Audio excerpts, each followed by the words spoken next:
Did you know you can lose weight without giving up your favorite foods? It's not about the food you eat, it's actually about portion control. By the way, I'm Alex Cullen, I'm an award-winning personal trainer. I'm just like you, I'm also on my own weight loss journey.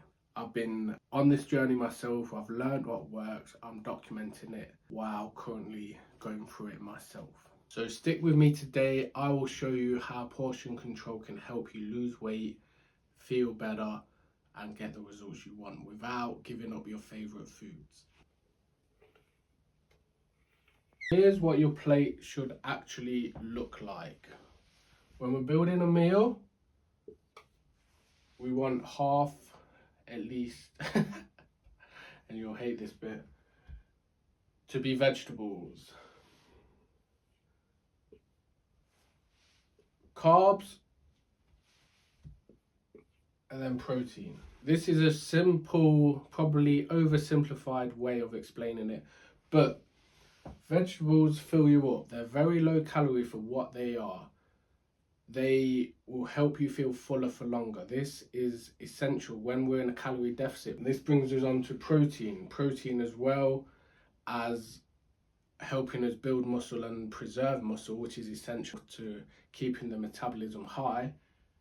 We need protein to help us feel fuller for longer. And then the last part of this puzzle is carbohydrates. Carbs are generally your body's preferred energy source. The problem with them is people, especially men, pile their plates full of carbohydrates. If you see a man with a takeaway, you're going to see chips piled up to the sky. So if you think about it like this, most people nowadays have very sedentary jobs. They're not doing much, they're not moving, they don't need a lot of energy to get them through this work. If your carbs are piling up your plate, it's probably not a good thing. You're probably going to be having too many calories for the amount of energy you're expending per day. So we try and keep the plate balanced because we know vegetables are good for us.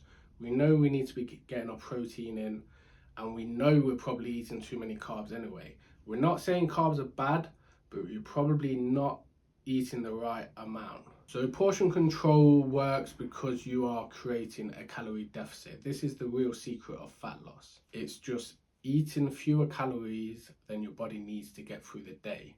When you do that, it's going to borrow from the fat stores, and before you know it, you're going to be a lot leaner. Think of it like a budget. This is how much energy we need to get through the day. In a calorie deficit, we make it smaller. Here's the thing, we have our fat stores here. We need our calories plus our fat stores to get through the day. This means that our fat stores over time will get smaller. This is the only budget where I want you to spend more than you earn. Let's make this clear, you don't have to starve yourself. Extreme dieting often doesn't work because you go crazy and then you end up binging and you probably end up eating more than you would have done anyway. So nice, sensible calorie deficit when you're doing this. Thing to add here as well is apps like MyFitnessPal will give you your calories. They often give you calories far too low because they want you to get results fast.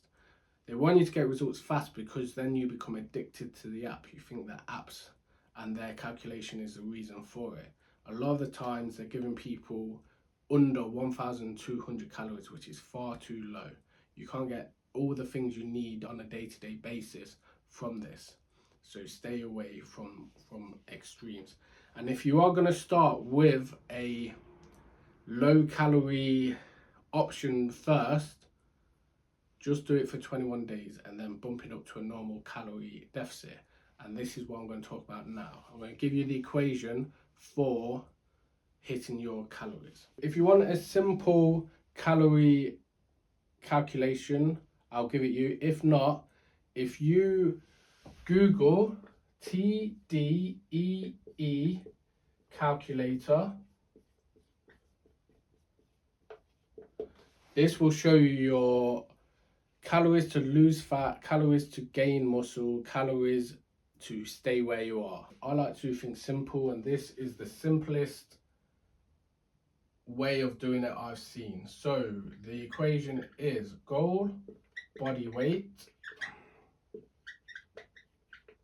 in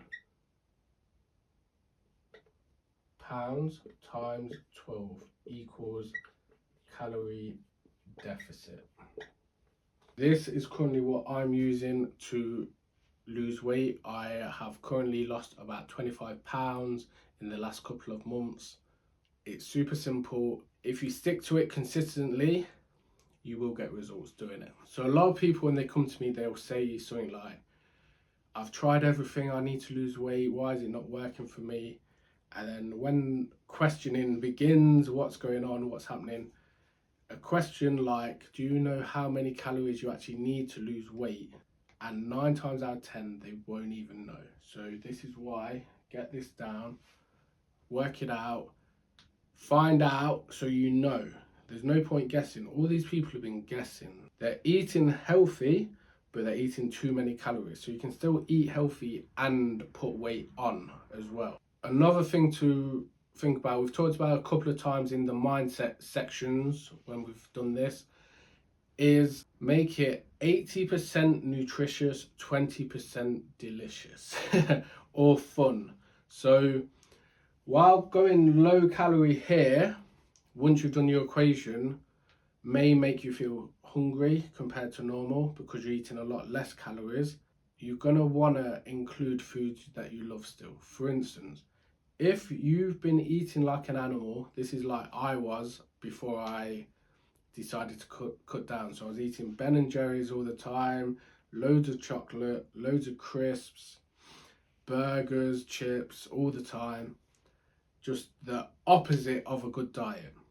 When I decided to come over and sort my shit out and get results like I'm doing, I knew mentally I wasn't in the strongest place. So 80% good healthy foods that I know will get results, but the 20% I still had room for a little bit of ice cream. And when I say ice cream, I don't mean a big 1,000-calorie tub of Ben & Jerry's. I mean a little Mars bar ice cream. Just a little bit of a treat for me to say well done, and it keeps me within my calories. So the 80-20 rule is great because it doesn't impact in your results. 80% of what you do will get results. The 20% we're allowing for fun. Here's another way you can look at it as well. So if we do Monday, Tuesday, Wednesday, Thursday, Friday, Saturday, Sunday, what the average person, this is your calorie line. This is where you should be eating under every single day. Most people, Monday to Thursday, are perfect. They will eat under this, not an issue, not even thinking about it. But Friday comes and John says, do you want to come for a beer after work? And you go, yeah, it's only, I've been good all week. I've been good all here. I deserve a beer. I deserve a glass of wine. Then that leads into Saturday, where you have your full English, you go out for more drinks, you see the family, you eat cake, and now you're well over your calories. And because you're feeling crap on a Sunday, the snowball continues to go bad.